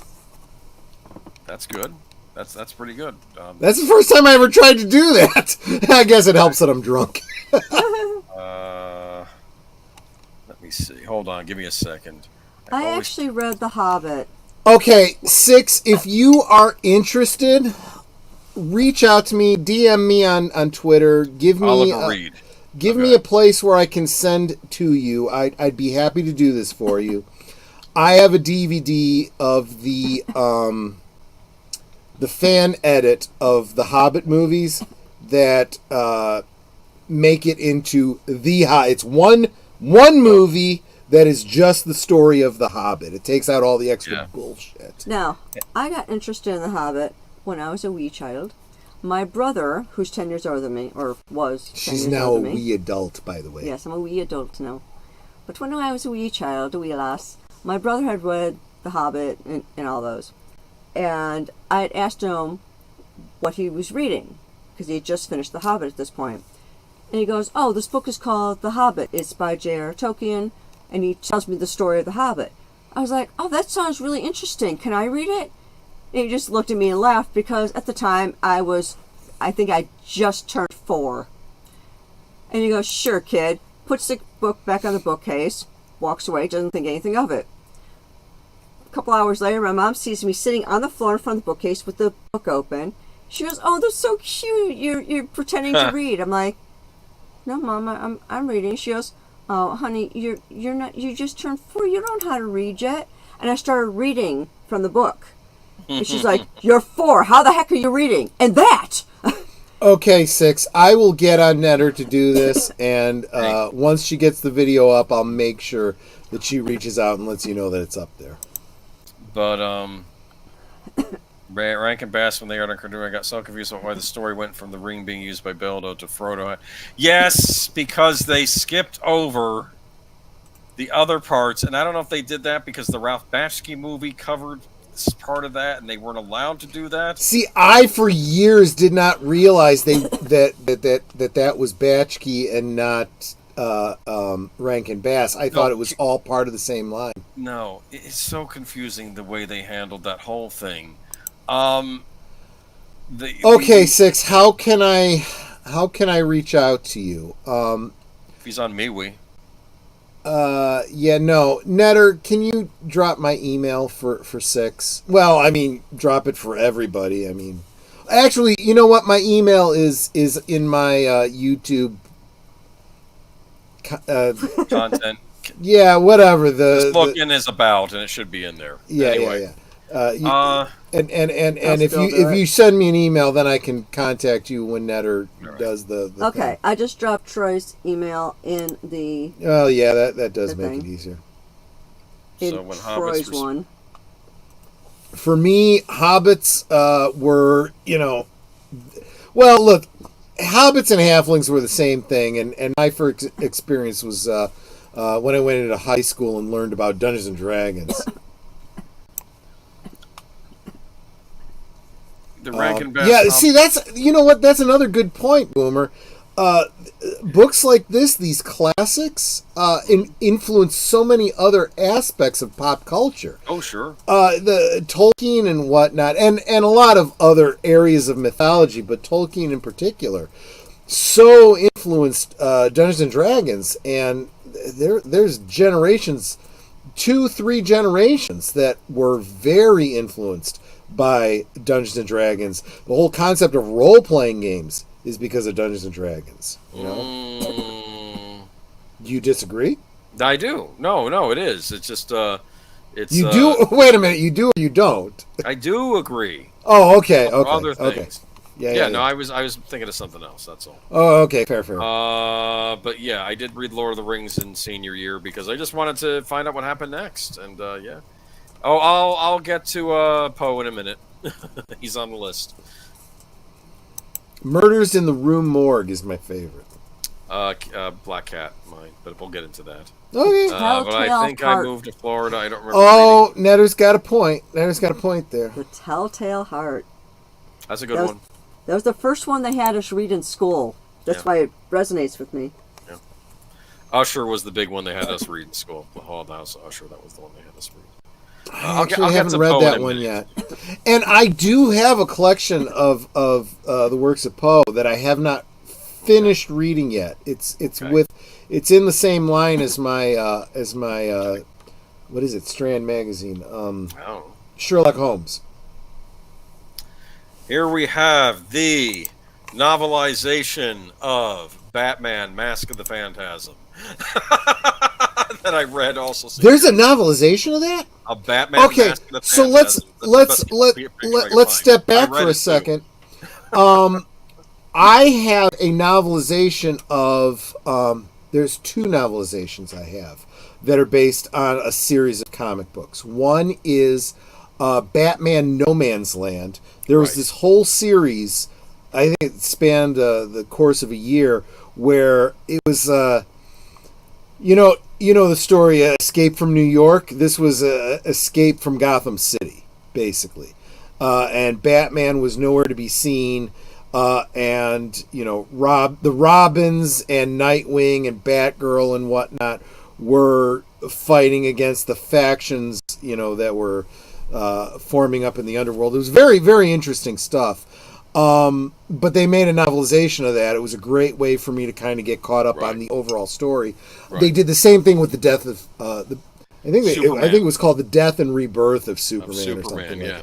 Took a year's worth of comics and distilled them into a novel. It was brilliant. If you go hunting for it, there was a BBC series, The Death and Return of Superman. Did you know that? No, really? Audio, yes, because I got out from the library once. It's a complete audio, like radio drama, and I have to give credit to whatever British actors they picked. They could do the American accents well if they were in fact British actors, and it was the whole Death and Return of Superman, and it was done as a radio program. Yeah, good stuff. Yeah. But this is the novelization of Mask of the Phantasm, the animated Batman movie. There were some hold on, let me go ahead and answer this question since I got it up and I can only focus on one thing at a time because I'm drunk. Yes. The next movies. Actually, what did I say I was going to do? It's going to be a double feature this Monday. Do you remember what I know? I said what it was. Look on your channel. Hold on. No, I haven't put it up yet. Well, heck, I don't know then. Give me a second. It was I actually don't remember, Pootie. If you got a suggestion, let me know. I thought I knew. And the Chocolate Factory and James and the Giant Peach. No, I don't know. I totally could, but no, that's Witches. not what You I can do the planned. Witches, actually. That's another Roald Dahl story, too. I'm thinking of. No. If I'm going to do a Roald Dahl story, it's going to be BFG. Okay. Yeah, there's that, too. They did my 6th grade classroom, had it on the bookshelf, and I ended up reading it. Yeah, but this is Mask of the Phantasm. Some differences from the movie in that when the one guy is paying off the Joker to kill Batman, the one mobster, you find out that the thing was filled with counterfeit money. Pootie says he's upset he missed out on Bo Derek a couple of weeks ago. You know what you do? Go check out the movie 10. You can kind of skip over Bolero. Bolero's not that good.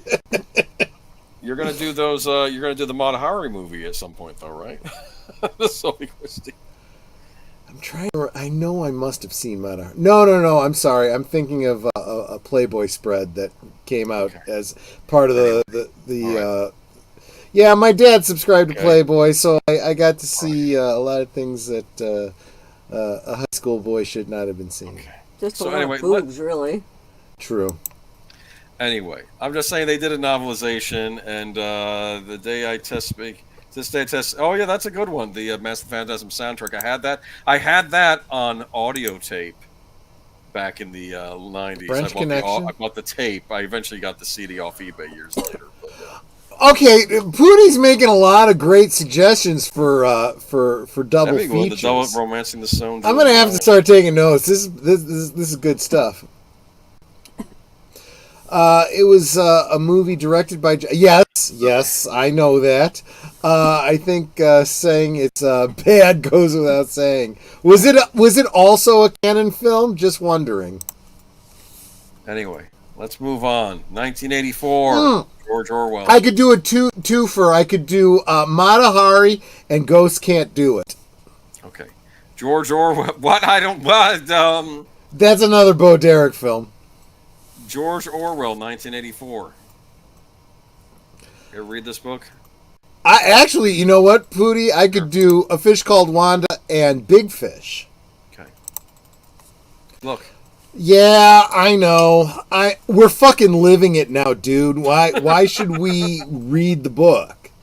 Anyway, well, the book. Seriously, read 1984 and weep at how much it reflects the world today.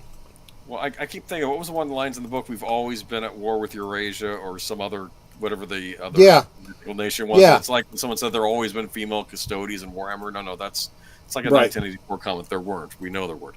I had to read this one in high school. Great Gatsby. Remember this? Not only do I remember that, that's the cover of my copy of The Great Gatsby. Yeah, that Look, one tends to use I read this because, it was required reading in high school, right? Yep, I read it too. Real quick, let me say goodnight. Whoop, I'm saying goodnight to the wrong person. Goodnight to Six. Love you, Netter. That's sweet of you. Aww, hugs us. Yes, I'm gonna pester her to do a what did you say, like a bookshelf type thing? Yeah, that's great content. That's a great idea. So yes, thank you, Mark. Freedom is slavery. Yes, 1984. Just rewatched the original. Still disturbing. Absolutely. But definitely read the book. The Great Gatsby. This was the commentary. I'm forgetting who the English teacher was that recommended or made this required reading and had us analyze it and stuff. And there's this, she had this whole thing about the green light across the bay, and it has to do with envy and this and that. And I'm like, oh, stop. And I'm like, in my limited high school way, what I basically said was, sometimes a banana is just a banana. Yeah, sometimes a banana. I have to admit, I don't. This is something, even as someone who has taught. They do this with poetry all the time. This is a great way to make sure that your students never develop a love of poetry by trying to tack on this means this and only this. And no, just please don't. I'm sorry. I know that's what they do. I don't know. Did you like the book? Okay, that's. Did you not like the book? I did. Answer why. I love but my point is, the student, did you like the book? Did you not like it? Give me reasons why. It's okay not to like the readings, I would always say. Of course, I did a writing class, not a literature class, so I would say, So you don't have to like the fiction. Yeah, this whole thing, the symbolism and this.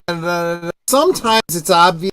Sometimes it's not. Sometimes English teachers want to push this their interpretation of something, and like, you know what? That's the author. Let me figure it out for myself. I always think of the poem by Robert Frost, "The Road Not Taken." Right? Here we go. You know what I'm talking about, right? I know what you're talking about. That's another one. I was one that I had to memorize in high school, and I've only pulled it up because I'm, and I may not remember. So, real quick. So, Road 9 by Robert Frost. Two roads diverged in a yellow wood, and sorry, I could not travel both. And be one traveler, long I stood, and looked down one as far as I could, to where it bent in the undergrowth.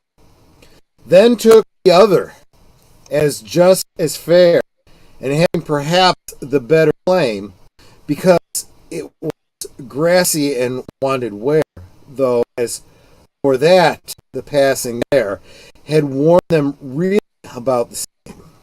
And both that morning equally lay, in leaves no step had trodden back.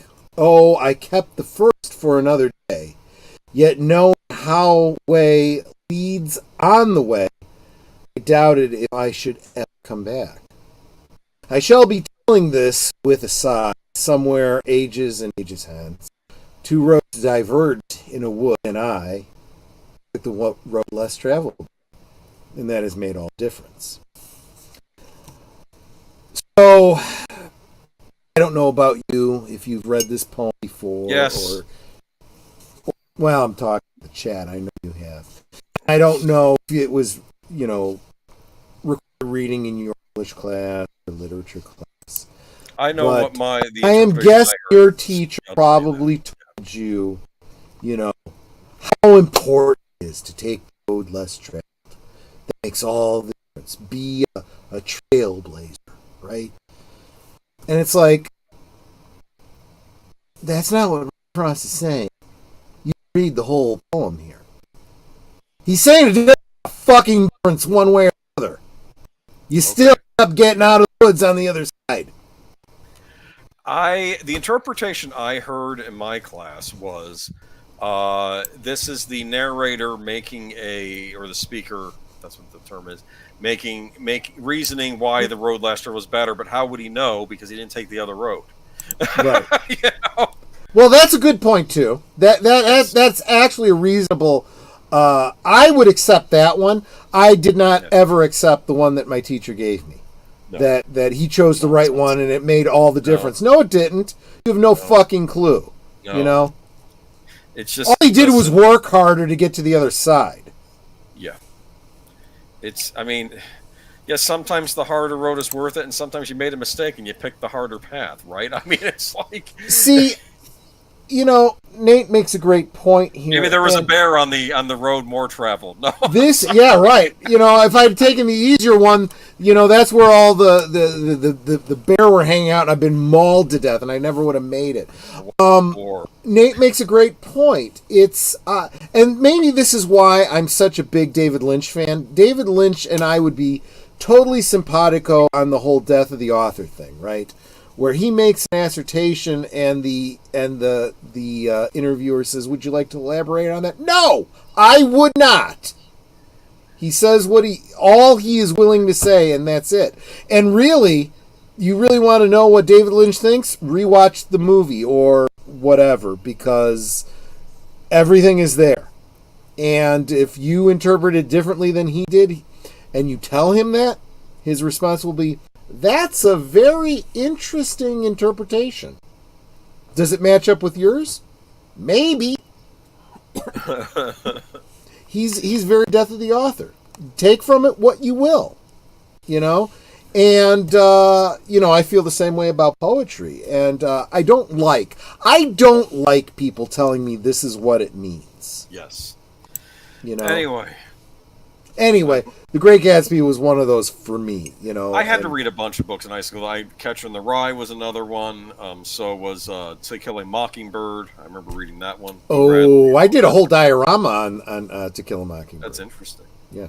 It's funny, I didn't do a diorama, I think, based on that book, but my brother, when he was a kid, did a diorama based on House with a Clock in its Walls. Remember that one? Yeah. John Bellers. Okay. Oh, thank you, John. Thank you. I had forgotten. Yes, it's Enter the Dragon and The Last Dragon. Those are the ones I'm doing this week, and I will have those streams up probably tomorrow. Or I have that stream up tomorrow. Yeah. Go ahead. Next one.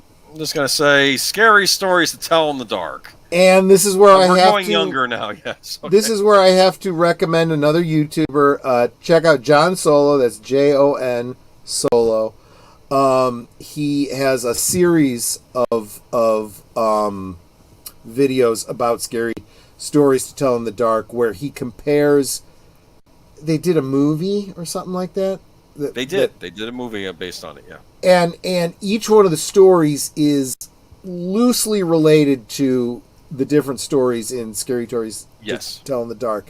And he explains the differences and why they're different, and very, very interesting stuff. But in addition to that compare and contrast, he also explains the relationship between both and the original folklore that it draws from.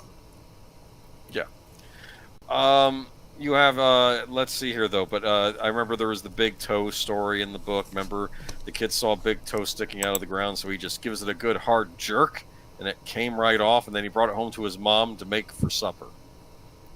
You like that? And there's more to the story than that, but I'm just saying, weirdness, horrifying, creepy illustrations in these books. I got all 3 volumes. I was very upset when I was waiting for the 4th volume to come out, and it was a best of volume, and I'm like, this is nonsense. Alvin Schwartz, get off your butt and make a 4th volume. I didn't realize till years later, he had died after he wrote the 3rd volume. That's why we didn't get a 3rd volume. Well, get out of your grave and write another story, damn it. I'll say this, though. The appendices or the stuff in the back of the books are also worth reading because he does all the origins of all these stories. You can figure out where they come from. Yeah. Like I think the one about the woman going to the church service for the dead, I think that originally comes from Sweden. But it was about the woman. She wakes up really early. She hears bells, and she's like, "I'm late for church." And she goes to church, and everyone's shrouded. And then someone comes up and says, "You shouldn't have come here. This is a service for the dead." And then suddenly they start noticing she's there, and they're like, "Get out!" And like they start clawing at her, and she runs out of the church, and one of them grabs like a piece of cloth from her shirt. And I think when she stopped by the church later, when everybody was up or something, she found the piece of cloth there or something, So there's a story about it's a creepy story. Nothing bad happens to her. She gets out of there, but it's like she was going someplace she shouldn't have gone at the wrong time, I guess. I don't know. There is a story in Creepy Tales to Tell in the Dark called I don't remember the title, but it was about like a scarecrow that's Harold. Okay. Yeah, that's a good one. It's based on a Scandinavian myth, the Senentucci. And there is a great movie from 2010. It's a Scandinavian film called the Senentucci. I talked about it in the stream we did talking about the Scandinavian films. It's on Tubi right now. Check it out. It's one of those. I can't talk too much about it. A Senentucci is essentially a scarecrow. It is creating an artificial person out of straw and stuff, and turning it into a I don't want to say a slave or servant or something like that. But the folklore is that some of these men that lived in the mountains would make a Senentucci wife to take care of the house and to take care of them. Oh, whoa! No. And this movie deals with a bunch of guys getting drunk and creating a Senentucci, and don't do it.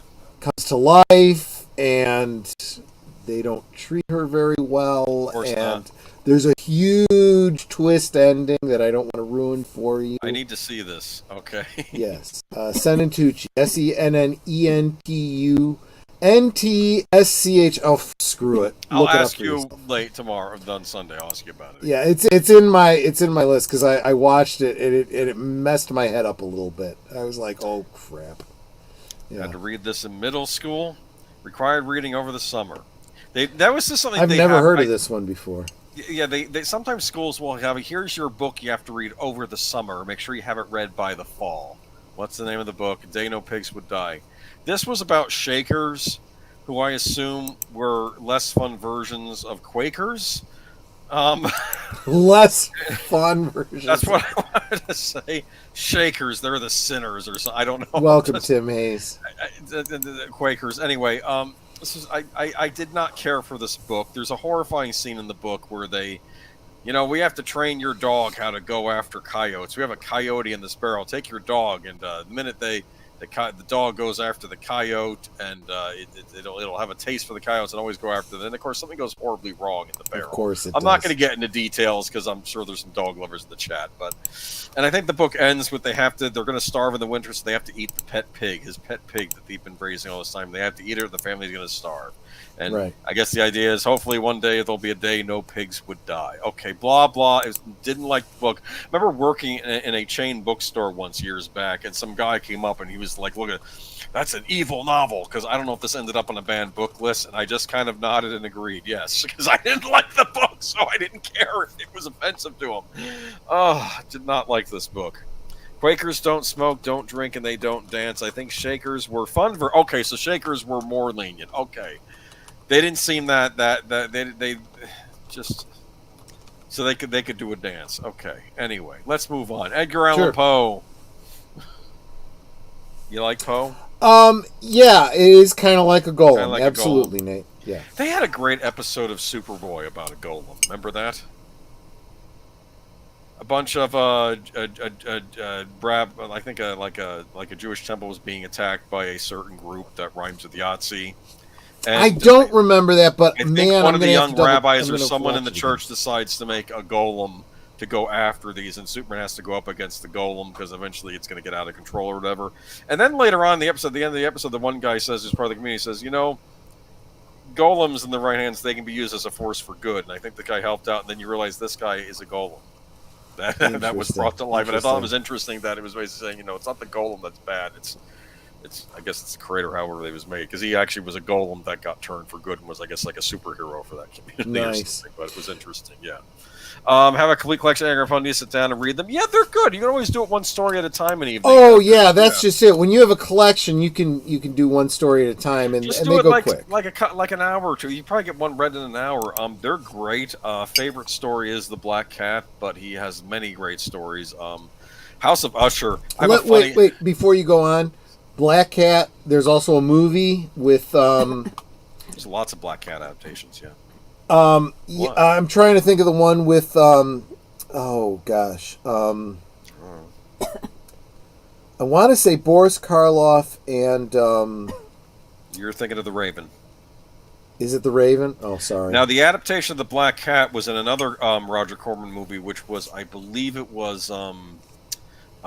Tales of Terror, and it had Peter Lorre was in it with Vincent Price, and I think one of the stories was The Black Cat, and Vincent Price was in all of them. It's kind of funny. There's a scene in the movie where they do a wine tasting thing, and one is a wine connoisseur, the other guy is a drunk, but he drinks so much that he's also a connoisseur, and it's Vincent Price versus Peter Lorre in a wine tasting contest, and it's funny. I think that's in the Black Cat story. I could be wrong.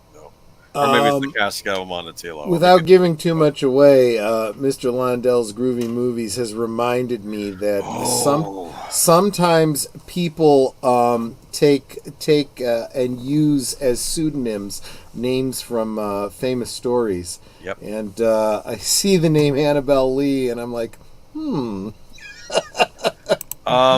No one comment. But I know we're getting probably to the point of getting over to Rumble. I was hoping to finish this up, but we can, I guess, finish it up over there. What do you want to do?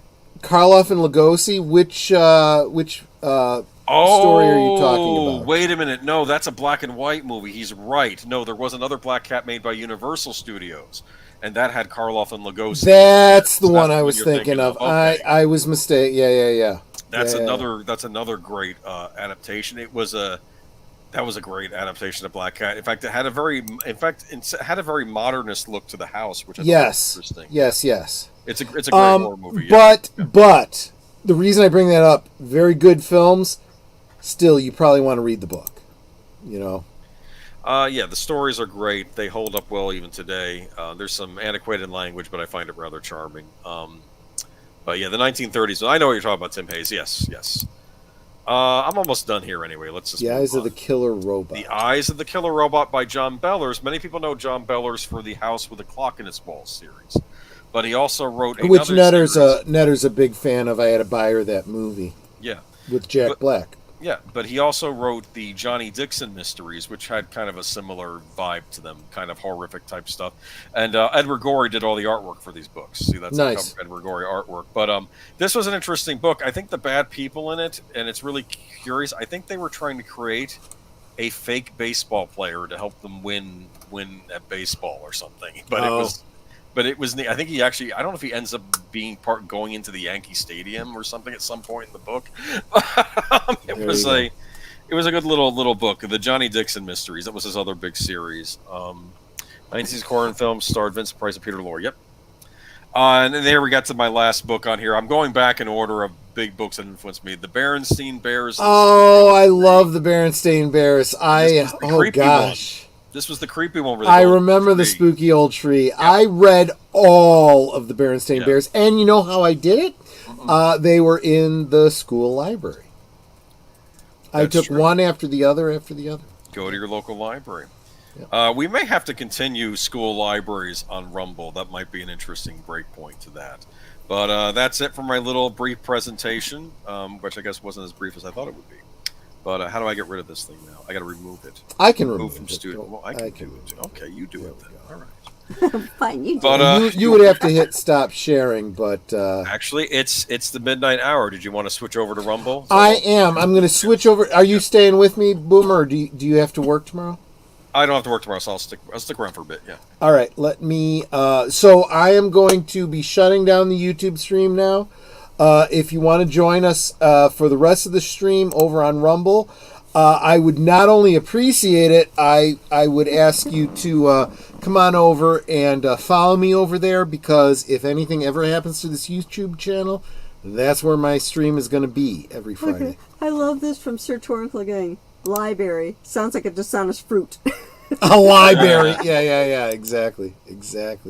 Yeah, join us over on Rumble. We'll continue the fun time. And Nate, wait, before we do, let's say goodnight to Nate Pacelli's. Unfortunately, tonight I will be able to follow you. Unable, probably. Unable to follow us over on. I got to hit the hay. Need to be at work tomorrow early. It was great hanging out with everybody. Nate, just remember, you can always catch that Rumble stream tomorrow. You know, it'll still be up there if you want to see what we said after you left. We're going to talk about you now. But no, seriously, get over to Rumble. Let me drop that one more time for you all. And you can pin it to the top. Yes, I probably should, right? Let me go back to my previous... No, just go to the same one. Go to your Rumble. Nope. And just hit pin. Replace pin message. Yep. There you go. There we go. So we'll be over on Rumble. Come hang out with us if you are so inclined for the wrap up and. Well, we're going to talk about. I'm going to read notes about what's currently going on in the publishing industry. Yeah, we're shifting from what we've been reading to what's going on now. Some interesting things I read on a blog. Okay. Yeah. So guys, thank you so much for hanging out with me on YouTube. Hope that you come hang out with me on Rumble, and please follow me on Rumble in case anything ever happens to this channel, which, let's face it, is entirely possible. So, good night, YouTube. And Boomer,